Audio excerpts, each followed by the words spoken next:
Welcome to I May Be Wrong. I don't know what this world is coming to, but I don't think so.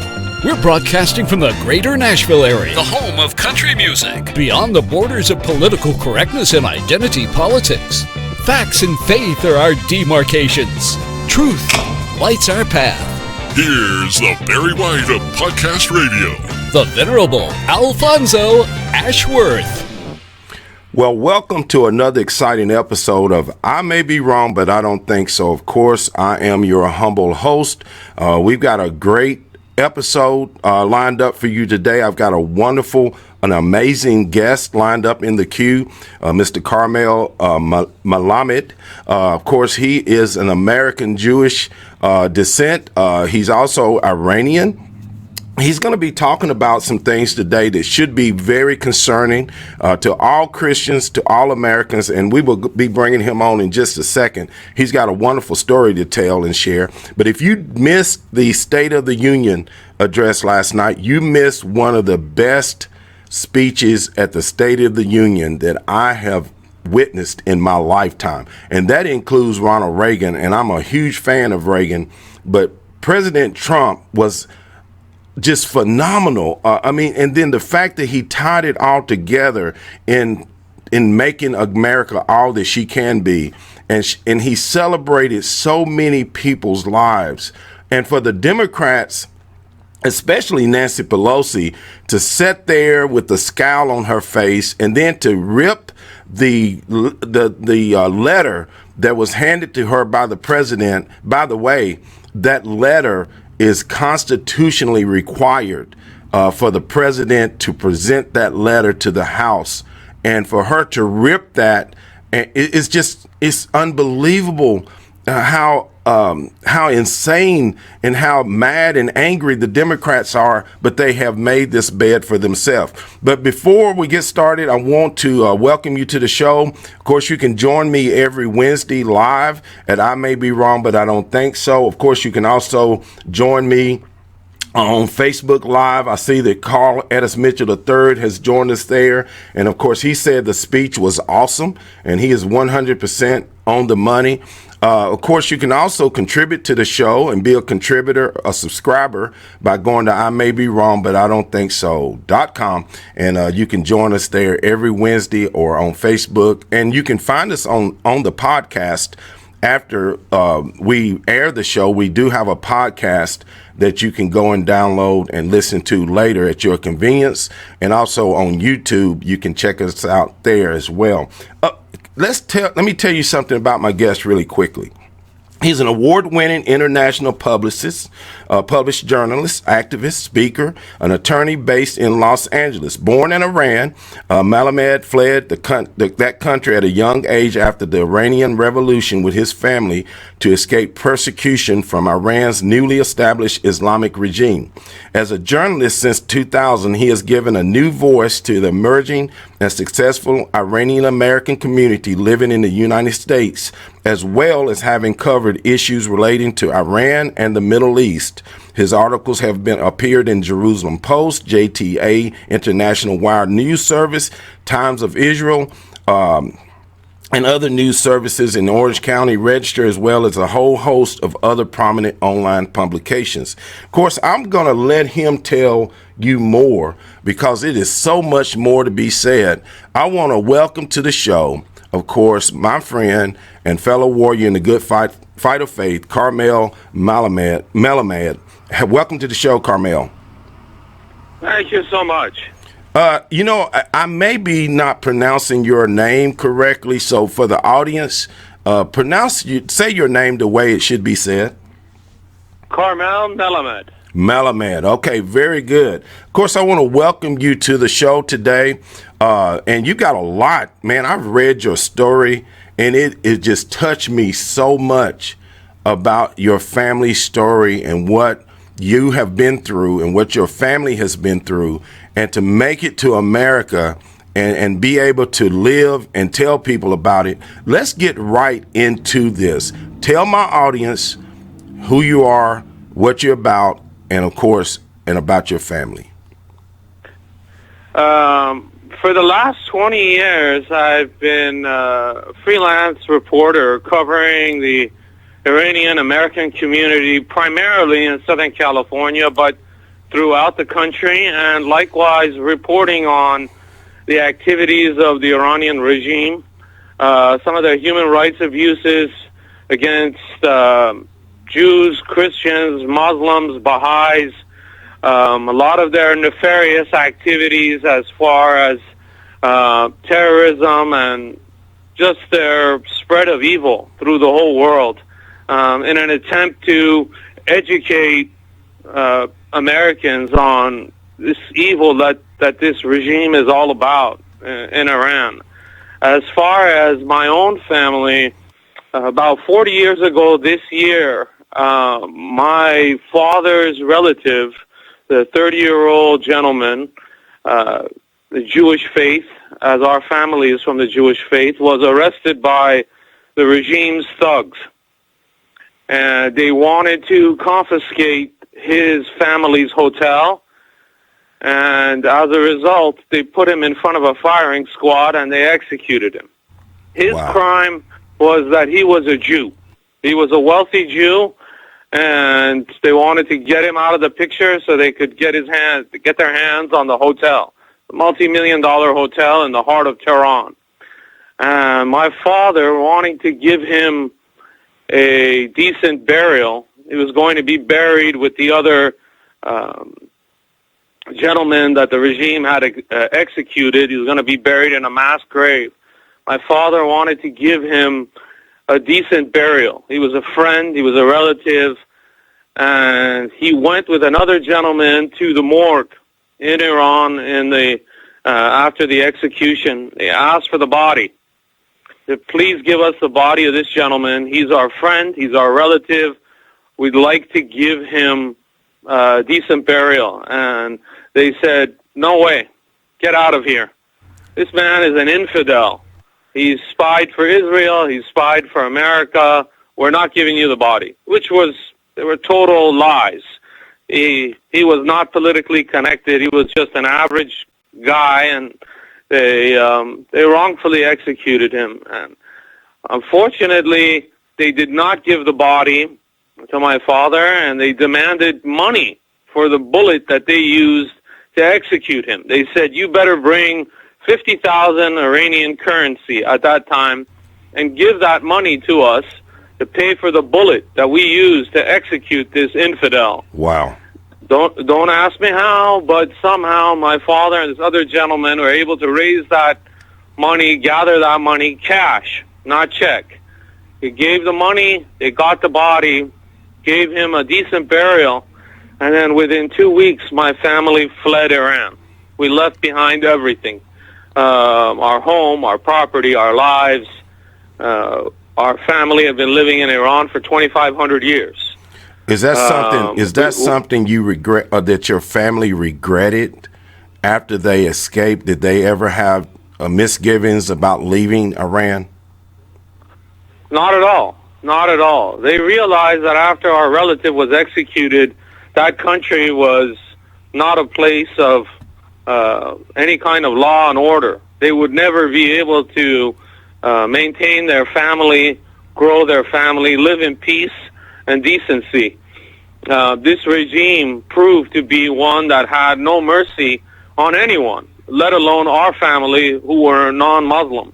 And we were just one of thousands of families of all faiths that fled Iran and basically came to America with nothing. We started from zero, and I was, almost 2 years old, so I have no recollection of this trauma. But my parents still remember all of these very painful memories, and my father, after 40 years, still has nightmares.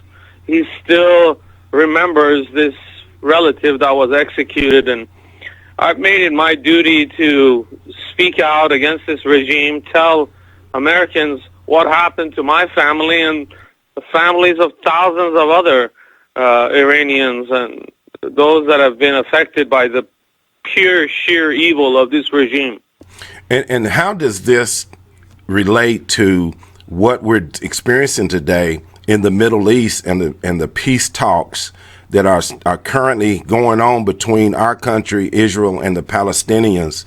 How important is it that President Trump is successful in this journey to bring peace to the Middle East and to deal with the Iranians, as of course with what's happening there at the moment? Well, it's critical because if your audience is aware, the Iranian regime today is the largest funder and sponsor of terrorism in the entire Middle East. For the last 5 or 10 years, they've undertaken a huge hegemonic war. They've taken war to Yemen, Syria, Iraq, Lebanon. They've funded terrorists like Hamas and Hezbollah that have been attacking Israel. They have basically been giving the lifeline of survival, of money, of funds to the terrorists throughout the Middle East. And if our administration, the current administration, wants to have success in forging peace between the Palestinians and the Israelis, they need to cut off a source of revenue that's going to the terrorists that are preventing this peace from occurring, that are inhibiting the sides from coming together, and they're basically advancing the violence. To stop that cycle of violence, you got to cut off the money. But where's the money coming from? Money's coming from, the majority of it is coming from Iran and that radical Shiite regime. So we have to deal with Iran some way or another. And the administration has done a great job of putting sanctions on them to hopefully slowing down the flow of revenue that's going to these terrorist groups. But more needs to be done because this regime is pouring money, millions and millions of dollars of money into the coffers of the terrorists instead of helping the people of Iran. I would say that a large portion of that money is coming from some of our allies who we have been trying to encourage to help us stop Iran from building a bomb and also from attacking its neighbors in the Middle East. And we, as President Trump has so strongly emphasized, that we're not going to turn our backs on Israel. So people need to understand that this president may be the last hope for peace in the Middle East, because if the Democrats have their way about it, they've already sided with our enemies in many places like the Middle East. And I don't think we have any other option except to back this president. Now, let's talk about your own personal message that you want to give to Christians. Of course, you being of Jewish descent, and as you said, your family had been in Iran for 2,500 years. You have a distinct opportunity to give a message, maybe to Christians, especially Americans. What is the warning that you would like to give to American Christians and Christians around the world? Our mutual friend, Pastor Dimasani Washington, Christians United for Israel, has one of the best comments that he's made. He always says, first they came after the Saturday people, and now they're coming after the Sunday people. And that is what's going on right now with the Iranian regime. 40 years ago, they came after the Jews of Iran. Our community was 80,000 strong. And we had been in Iran for 2,500 years, from the time of Nebuchadnezzar in the Bible. Wow. And we were uprooted. We were forced out. We had many of our community members executed, arrested, and we fled Iran. Now, after 40 years, the regime is going after the Christians in Iran. They have a very, very organized campaign to execute, imprison, torture, remove the Christians in Iran. And they are not just those that are born Christian, such as the Assyrians and the Armenians, but they're going after converts, people that were Muslim and embraced Christianity. They embrace the gospel of Christ, and they are persecuting these Christians. My goal as an activist, regardless of my faith, is to raise awareness. Wake up, Christian community in America and Europe. You have to speak out against this evil from the regime. What did these Christians in Iran do? They did nothing but pray and try to spread the gospel of Christ, which is a message of peace, love, harmony, coexistence. But it threatens the regime not just on a basis of religion, which is opposed to they find that Christianity is opposed to their radical Islamic Shiite beliefs, but it threatens their power base. The regime's power centers around their radical Islamic religion. So they want to remove all the Christians and Christian converts in that country. And we need to start speaking out. We cannot remain silent. During the Cold War, you had Pope John Paul II came out and was speaking against the evils of communism and how the communists were threatening Christians in Eastern Europe. Correct. Where's the Pope today? That's a great question. That's a great question. Where's Francis today speaking out against the persecution of Christians in Iran? Last month, I just want to share a little bit about the deviance of the evil of this regime. Mm-hmm. Last month, the regime literally bulldozed the grave of an Iranian Christian pastor who they had executed 20 years ago. Wow. He was executed in December of 1990. His name was Pastor Hussein Sudamand, and they executed him. They even buried him in an unmarked grave. His family marked the grave, and last month, out of spite, out of evil, they bulldozed the grave. So they don't even have mercy for those that are, the dead. They have arrested more than 50, close to 50 Christians that have been praying and just trying to keep their faith during 2019. On a regular basis, Christians are arrested and imprisoned while praying in their home churches. They're not allowed to practice their faith openly in Iran. These are folks that have converted and they're secretly practicing.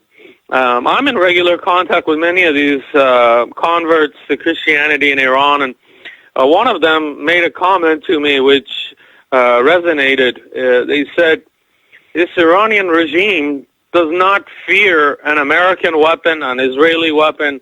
The only weapon that this regime fears is the gospel of Jesus Christ. Wow.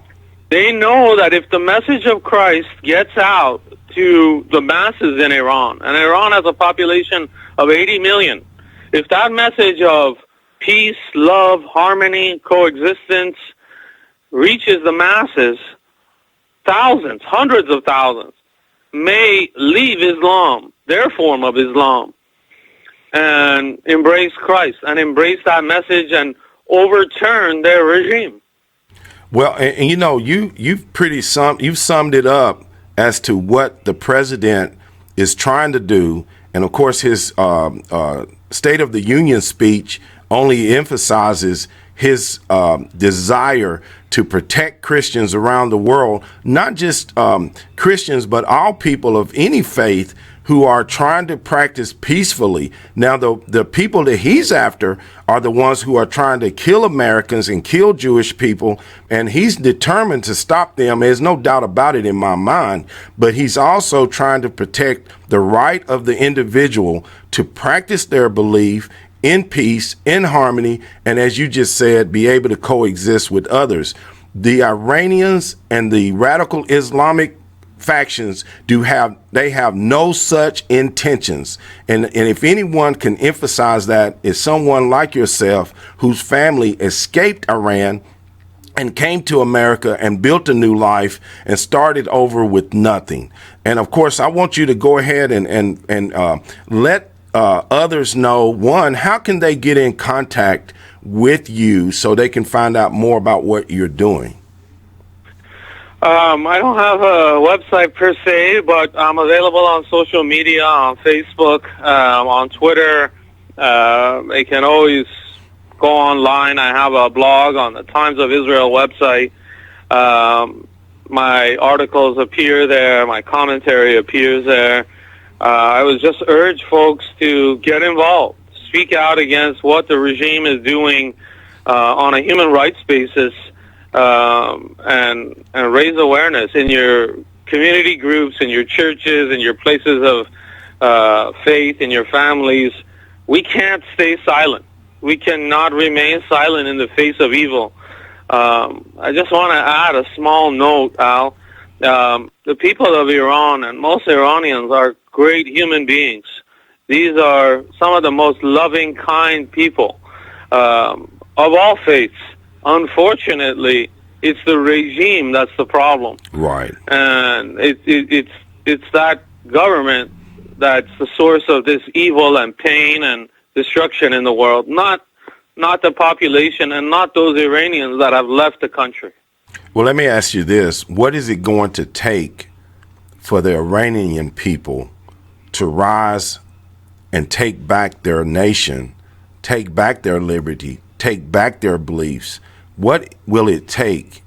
If they don't do it now with this president, who will they get behind, and who will they realize that we are here to support them? If they're going to take over their country and take their country back, they had better do it, and do it soon. Absolutely. I just think they may be a little disorganized. They don't have the logistical support. They no doubt have the moral support from American leaders. This president, obviously, the Secretary of State, many members of Congress, they have to stand up. They have to take back their country, as you said, but they're not very well organized right now. But eventually it will happen. You cannot keep a population of 80 million under repressive totalitarian conditions, as the regime is doing today. Eventually they're going to have to, and sooner rather than later. But this is a regime that will not give up that easily. They will fight tooth and nail. They are willing, as we have seen some of the crackdowns on the protesters, they are willing to kill thousands, perhaps hundreds of thousands, to remain in power. Well, I'm going to ask a rhetorical question. Do the people of Iran have a right to keep and bear arms? Today, they do not. And the reason I asked that question... This regime does not allow them to bear any kind of arms or weapons. There are some exceptions, very limited exceptions, for those that live in the rural areas and need weapons for hunting, but that's a very limited number. Right.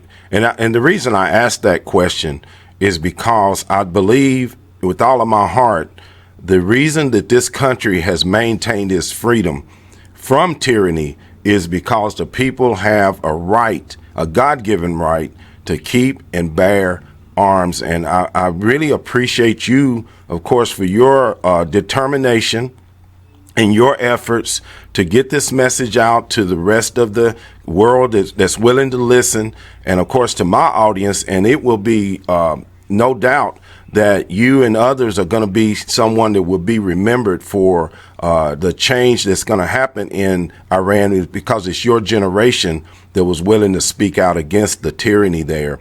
And of course, I give you the final thoughts on this. Go ahead and tell my audience your final thoughts on, matter of fact, if you want to give your final thoughts on whatever, you got about a minute. Go ahead. Thank you, Al. Thank you for having me on your show, allowing this message about what's going on in Iran to reach your audience and the larger American community. My message is very simple. We need to stand with the people of Iran, give them moral support, give them political support, encourage our elected officials to help them to overthrow this regime They have no love for the Ayatollahs. They love America. They want to be a part of the free world. We just need to empower them. We need to support them in all ways possible. And we need to expeditiously bring an end to this evil regime in Iran, because it is a source of trouble, not just for the Middle East, but long-term for the world. Well, you know what? I really thank you. I want to appreciate you, and I want to tell the world that we need to support people all around the world that are for freedom. And Karmel, I just want to thank you for coming on today. Thank you, sir. God bless you. Of course, that was my friend Karmel Melamed. I've known him since the days of Lion Chasers Radio. He was on the show with Lonnie Poindexter many times. I also met him through Dumasani, Washington. Dumasani's been on the show, and I hope to get him back on soon to talk about what's happening also with these Middle East talks. And hopefully we'll get him back on. But of course, folks, I wanted to show you something. This here, one of my bumper stickers that someone recently gave me. I want to thank Christy for giving me this bumper sticker. And also, here's another that someone shared with me, Trump in 2020. Don't forget, you know, this election is going to be an election of the soul and the spirit of this nation is at stake. It's no doubt about it. I mean, look what the Democrats are for. They for abortion. They're for big government control. They're anti-civil rights in a sense, because they're anti-rights against you keeping and bear arms. And in some cases, they're against you having the right to speak your mind. They're trying to shut it down in our institutions, in our institutions of higher learning. Some people are no longer allowed to go on and have their voices heard. And I think that we need to be aware of that this is something that they're not going to just go away and just be at peace with others. You know, they say, you know, they tell President Trump he needs to be more willing to come across the aisle and make peace and unite the country. Well, how can a person unite the country? You know, that's like asking a person on death row to send the prosecution a love letter and a box of candy. President Trump has tried to reach across to the Democrats. He's offered them offered them peace. They've offered them an opportunity to have peace, but they continue to reject him. And now they're trying to remove him from office, and unsuccessfully, I may add. Of course, I want to thank all of you that have supported my show. I may be wrong, but I don't think so. We want you to continue to do so. You can also, I see that Cecil has posted something in the chat room that says, thank you, Al and Mr. Melamed. Missed the main part of this, going back to watch and listen. Yes, it'll be, you can watch this in the re-air on Facebook, and you can also find it on YouTube. If you want the video version, and if you want the podcast, you can find it on all the major podcasts, and also on my website at I may be wrong, but I don't think so, .com. And while you're there, consider helping us. We have merchandise, and also consider being a contributor to our show. We need more support from shows and programs like this. And I want to, of course, say a special prayer for our friend and fellow conservative, Rush Limbaugh, who is battling stage 4 breast cancer. I know what that's like. And when you're dealing with that disease, it's a horrible disease. And of course, we pray for everyone in this country that's dealing with cancer. And it touches every family across the nation, across the world. And of course, we want to keep him in our prayers. And I thought it was a wonderful gesture last night in honor for the president to present him with the highest civilian medal that the government can give. But of course, want to thank you for chiming in today and being a part of the show, coming in on the chat room, also coming in on Facebook. Continue to support us, and we will continue to support you. I want to say God bless America, God bless our children, and peace. You've been listening to Alfonso Ashworth, the Barry White of Podcast Radio. Go forth and share his message. I may be wrong, but I don't think so. Remember, no two people can ever occupy the same place at the same time. You were uniquely and wonderfully made. Born an original. Don't die a copy. God bless. Peace.